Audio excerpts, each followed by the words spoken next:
GT શેઠ વિદ્યાલય ધોરણ 11 commerce વિષય અર્થશાસ્ત્ર પાઠ 7મો ભાગ બીજો ભારતીય અર્થતંત્ર। જે પહેલા ભાગની અંદર આપણે થોડાક પોઈન્ટ જોયેલા કે સ્વતંત્ર ભારતનું જે સ્વતંત્રતા પહેલાંનું જે ભારતનું અર્થતંત્ર કેવું હતું, તો 13 પોઈન્ટ એના આપણે જોવાના હતા। એમાંના 4 પોઈન્ટ જોયા હતા કે રેલવે ક્ષેત્રે આપણી કેવી પ્રગતિ હતી। સ્વતંત્રતા પહેલાં જ્યારે અંગ્રેજો આવ્યા, ફ્રેન્ચ, ડચ, પોર્ટુગીઝ, આ બધા જે વેપાર ઉદ્યોગ માટે આવ્યા હતા અને આપણા અર્થતંત્ર ઉપર ઘણી મોટી અસર એમને ફેલાવેલી। ધીમે ધીમે બ્રિટિશ શાસન પણ આવ્યું, જે 150 વર્ષ સુધી એમની જે નીતિ હતી એ આપણે આ પ્રશ્નમાં ભણવાનું છે। 13 પોઈન્ટમાંથી 4 પોઈન્ટ આપણે જોયા હતા। રેલવે ક્ષેત્રે ભારતની સ્થિતિ, ભારતનું અર્થતંત્ર કેવું હતું, માર્ગ પરિવહન, રોડ રસ્તા વિશે આપણે જોયું હતું। બેન્કોનું જે શરૂઆત થઈ 1770માં તે 1946 સુધીમાં 700 જેટલી એની સંસ્થાઓ થઈ। સામાજિક માળખું કેવું હતું ભારતનું, એ પણ આપણા અર્થતંત્રને ઘણી બધી અસર પહોંચાડતું હતું કે જે સતીપત્રના રિવાજો, બાળકી દૂધ પીતી કરવાની, પીડારાનો નાશ, આવા ઘણા કુરિવાજોને કારણે આપણું અર્થતંત્ર છે એ કેવું હતું અને અંગ્રેજ લોકોએ આપણા દેશમાંથી કઈ રીતે ઇંગ્લેન્ડની પ્રગતિ થાય એ વિશે પણ આપણે ઘણું બધું ધ્યાનમાં રાખવાનું છે। તો ખેતી ક્ષેત્રે હવે 5મો મુદ્દો કે સ્વતંત્રતા પહેલાં ખેતી ક્ષેત્રે આપણી શું સ્થિતિ હતી, તો કે જ્યારે અંગ્રેજના શાસન દરમિયાન જે ભારતીય ખેડૂતો પાસેથી ઊંચા દરે લેવાતું જમીન મહેસૂલ, જમીન ઉપરથી જે કર લેવાતો હતો એને મહેસૂલ કહેવાય। એટલે જે ઊંચો દર લેવાનો, પાક થયો હોય ન થયો હોય તોય ખેડૂતોએ આ મહેસૂલ ભરવી પડતી હતી। એટલે જમીનદારોની પ્રથાને પ્રોત્સાહન મળે, પછી ખેડ હકને સુરક્ષા અને સલામતી ન આપવી વગેરે દ્વારા ખેડૂતો ભારે શોષણ થયું।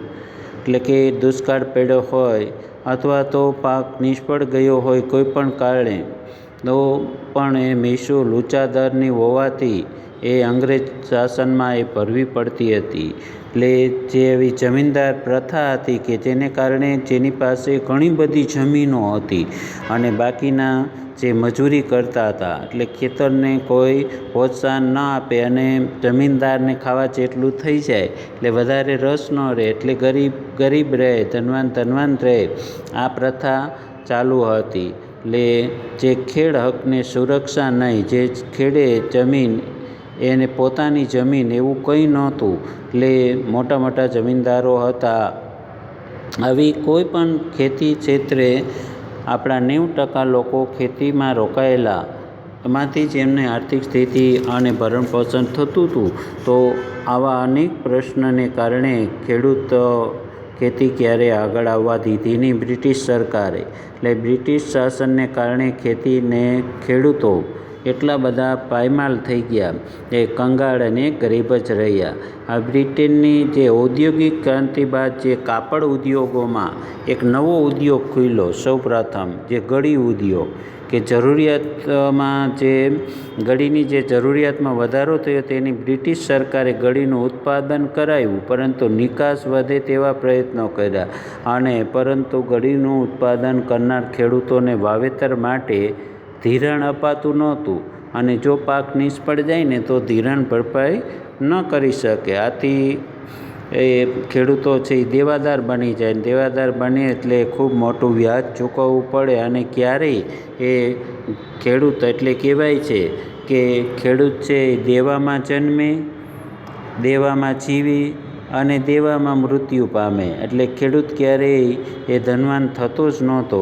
એટલે આવી સ્થિતિ ખેડૂતોની હાલ બેહાલ થઈ ગઈ કે જે ઊંચો મહેસૂલ દર લેવામાં આવતો હતો. ત્યાર પછી મહેસૂલ દરનો પણ તફાવત હતો ઘણો બધો. એ આપણે જોઈએ કે ઈસ્ટ ઇન્ડિયા કંપનીએ જે વિભિન્ન રાજાઓ પાસેથી મહેસૂલ ઉઘરાવવાની સત્તા મેળવી. એટલે અંગ્રેજ શાસન જ્યારે થયું ત્યારે રજવાડાઓ ચાલુ જ હતા. ત્યારે એ રજવાડાઓ પાસેથી આ બધી ખેતરમાંથી જે ઉઘરાવવાની મહેસૂલ થતી હોય એ અમુક ટકા આ ઈસ્ટ ઇન્ડિયા કંપનીને ભરપાઈ કરવામાં આવતી હતી. એટલે જમીનના જે ભારતના જમીન માલિકો પાસેથી જે ઊંચા દરની મહેસૂલ ઉઘરાવવાનો જે પરવાનો મેળવી અને જમીનદાર પાસેથી જે બ્રિટિશ સરકાર દ્વારા ખેડૂતોની ખેતીની આવક અડધો ભાગ જેટલો ઊંચા દરે મહેસૂલ જે કંઈ ઉત્પાદન થયું એનું અડધો ભાગ એ ખેડૂત બ્રિટિશ સરકારને આપી દેવો પડતો હતો. એટલે આવી ઊંચા દરની મહેસૂલને કારણે ખેડૂતો ક્યારેય સારી રીતે પોતાની આર્થિક સ્થિતિ સુધારી શક્યા નહીં. મહેસૂલ ઉઘરાવવાની નીતિ ઘડવામાં આવી હતી. તે ઉપરાંત મહેસૂલ ઉઘરાવવામાં બ્રિટિશ સરકાર જુલ્મી હતી અને તે ખેડૂતોને દંડ કરતી, મિલકત જપ્ત કરી લેતી અથવા તો ખેડાણ હેતુથી આપેલી જમીન પાછી લઈ લેતી હતી. આ માટે જે ઊંચા દર મહેસૂલ ન ભરી શકે તો એમને ખૂબ પરેશાન કરવામાં આવતા હતા અને ખૂબ જ મોટી સજાઓ કરવામાં આવતી હતી. આવા જે એના માનસિક નિર્ણયથી ભારતની જે ખેતીના પરવાના છે એને ખૂબ જ નુકસાન થયેલું હતું. હવે જે ખેતી ક્ષેત્રે છે એ કરવેરાના ઊંચા દરો. બ્રિટિશ શાસન દરમિયાન કરવેરાની આવક અંગે દાદા નવરોજીભાઈની જે ગણતરી મુજબ જે 1876માં ઊંચી આવકવાળા બ્રિટનમાં કરવેરા દ્વારા રાષ્ટ્રીય આવકના 8% જેટલો હિસ્સો આપતા હતા, જ્યારે બ્રિટિશ સરકાર ભારતના નીચી આવકવાળા પાસેથી 15% જેટલો રાષ્ટ્રીય આવકનો હિસ્સો એટલે કે કરવેરા રૂપે ઉઘરાવતી હતી. દાખલા તરીકે મીઠાનો પરવાનો અને એના કર. જે ભારત દેશમાં આમ જોઈએ તો મીઠું ઘણું બધું એ સસ્તું અને આપણા લોકોને મજૂરી મળી રહે છતાં પણ જે આપણે આગળ જોશું એ કરવેરામાં જે શોષણ થતું હતું કે ત્યાંથી ઇંગ્લેન્ડથી મીઠું લાવવામાં આવે અને એના ઉપર ઓછો કર એટલે એ સસ્તું પડે અને અહીંનું મોંઘું પડે. એટલે દરેક કર એવી રીતે જ્યારે ઇંગ્લેન્ડથી વસ્તુ આવે એના ઉપર કર ઓછો હતો. ભારતના જે કાંઈ વસ્તુ ઉત્પન્ન થાય એના ઉપર કરવેરા ઊંચા 15% લેવામાં આવતા હતા અને જ્યારે બ્રિટનમાંથી આવે ત્યારે 8% જ લેવાય.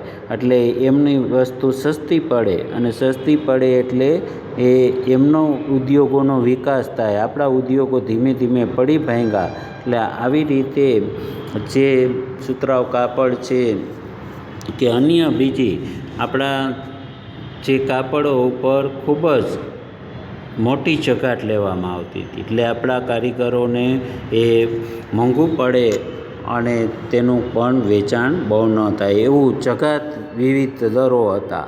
દાખલા તરીકે જે આપણને કાપડની વાત કરી એ દૃષ્ટાંત આમાં લાગુ પડી શકે એવું કે આયાત અને નિકાસ થતી વસ્તુ પર જે કરવેરા નાખવામાં આવ્યા છે તેને જકાત કહે છે.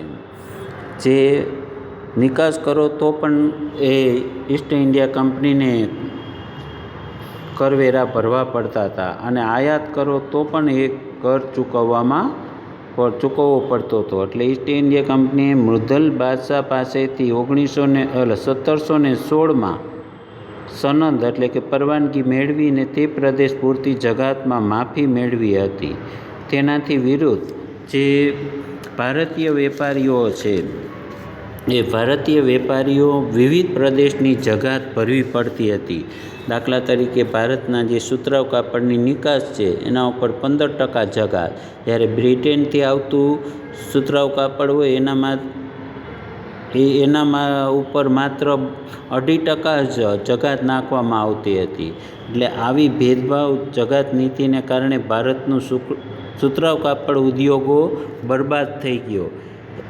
આવી તો અનેક ચીજ વસ્તુઓ ઉપર આવી ભેદભાવ નીતિ અપનાવતા હતા અને આને કારણે એ મોટું જકાત ઉઘરાવી અને બ્રિટિશ સરકાર પોતાનું શાસન કરતી હતી. એટલે દરેક ભારતના ઉદ્યોગો આઝાદી પહેલાં જોઈએ તો એ બધું પાયમાલ થવા માંડ્યું હતું, ગરીબ થવા માંડી હતી બધી પ્રજાઓ. એટલે ઉદ્યોગ નીતિ કેવી હતી તો કે બ્રિટનમાં જે નવમો મુદ્દો છે આપણે કે બ્રિટનમાં ઈસવીસન 1750થી 1830ના સમયગાળા દરમિયાન જે ઔદ્યોગિક ક્રાંતિ થઈ પછી તે સમયગાળા દરમિયાન બ્રિટિશ ઈસ્ટ ઇન્ડિયા કંપનીએ ભારતમાં સત્તા સ્થાપિત કરવાની જે શરૂઆત કરી દીધી હતી.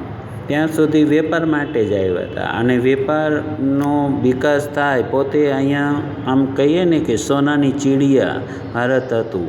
એટલે અહીંયા ઘણી બધી વસ્તુઓ ઉત્પન્ન થતી હતી. 3 ઋતુઓ હતી, ખાણ ખનીજ, જંગલ, નદી, પહાડ અને વસ્તીની સંખ્યા બધી જ રીતે એટલે કે શ્રમ એ પણ આપણને સારી રીતે બધું પ્રાપ્ત થતું હતું. એટલે બધાનો જે આ બધી વિદેશી પ્રજાઓ છે એમનો ધ્યેય આમ વેપાર કરવા માટે આવેલા અને બ્રિટિશ સરકારનું શાસનથી કેવી રીતે એ આઝાદી પહેલાં આપણી પાસેથી પૈસા પડાવતા હતા એની વાત હજી પણ આર્થિક શોષણના કરશું કે બ્રિટિશ સરકારે જ્યારે બ્રિટનની ઉત્પાદિત વસ્તુ હોય ને એને વધુમાં વધુ વેચાય તેવી નીતિ અપનાવી હતી કે જેથી ભારતીય ઉદ્યોગ સાહસિકો જે નિરુત્સાહી બન્યા અને વિકાસનો માર્ગ છે એ રૂંધાવા લાગ્યો.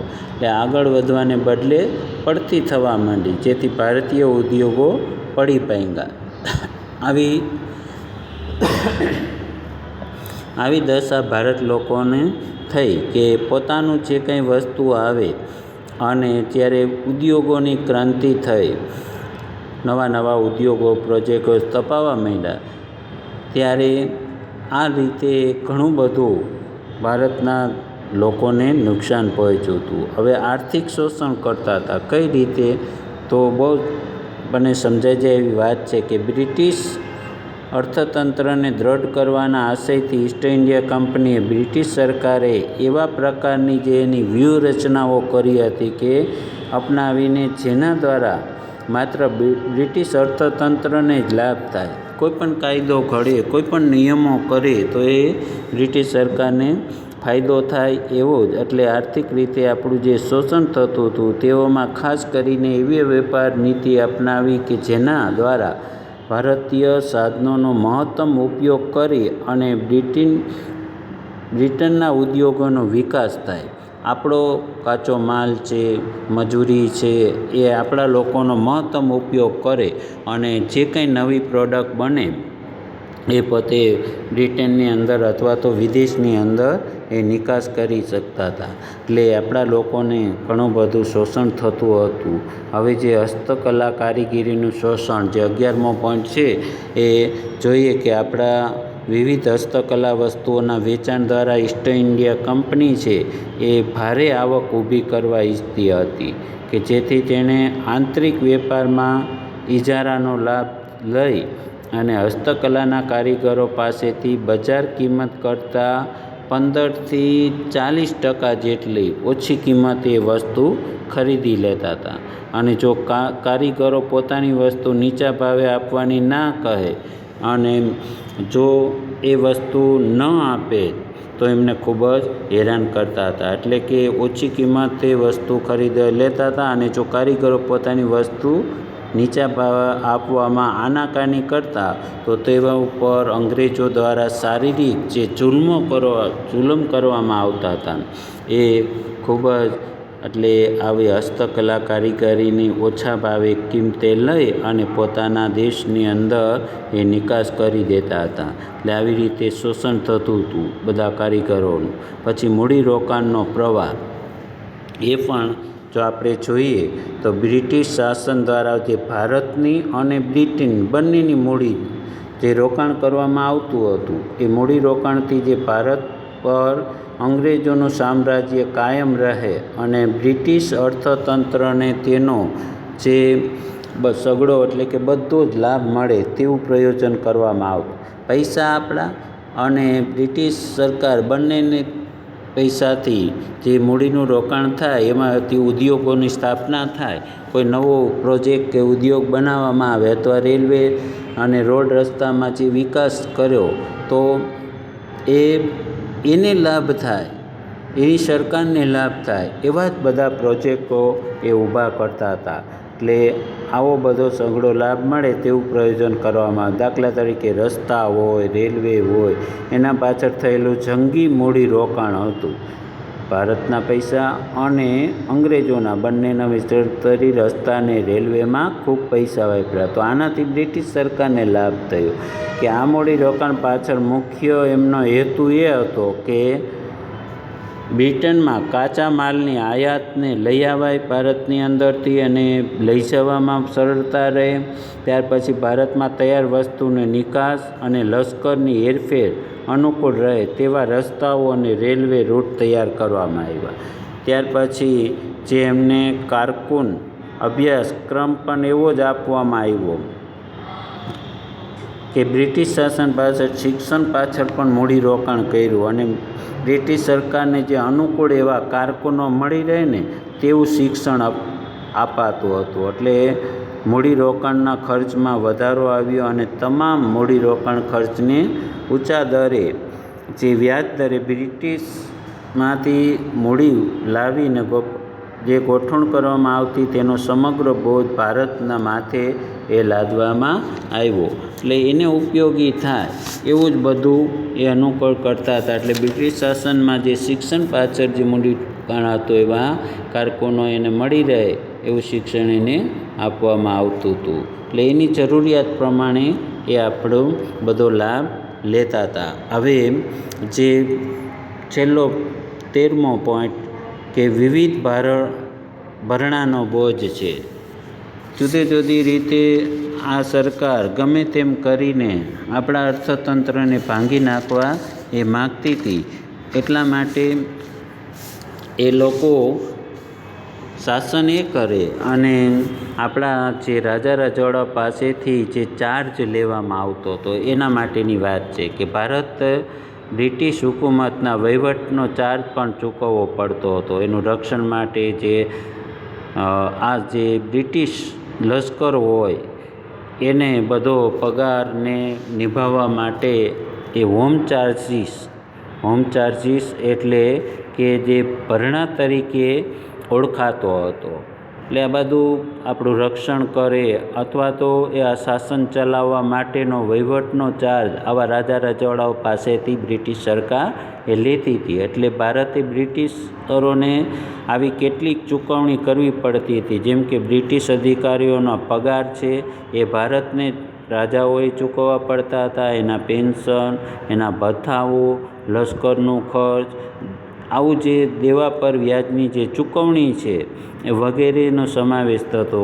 ભારત દેશ જે ડૂબી દેણામાં ઘણો બધો આવી ગયેલો એટલે એનું વ્યાજ પણ ચૂકવવું પડતું હતું ને શાસન છે એ અંગ્રેજ લોકો કરતા હતા. એટલે ઈસવીસન 1924થી 25ના વર્ષમાં જે આવું ખર્ચ હતું એ 300 લાખ પાઉન્ડ જેટલી જંગી રકમ ચૂકવવી પડતી હતી એક વર્ષમાં ભારતે બ્રિટિશ સરકારને.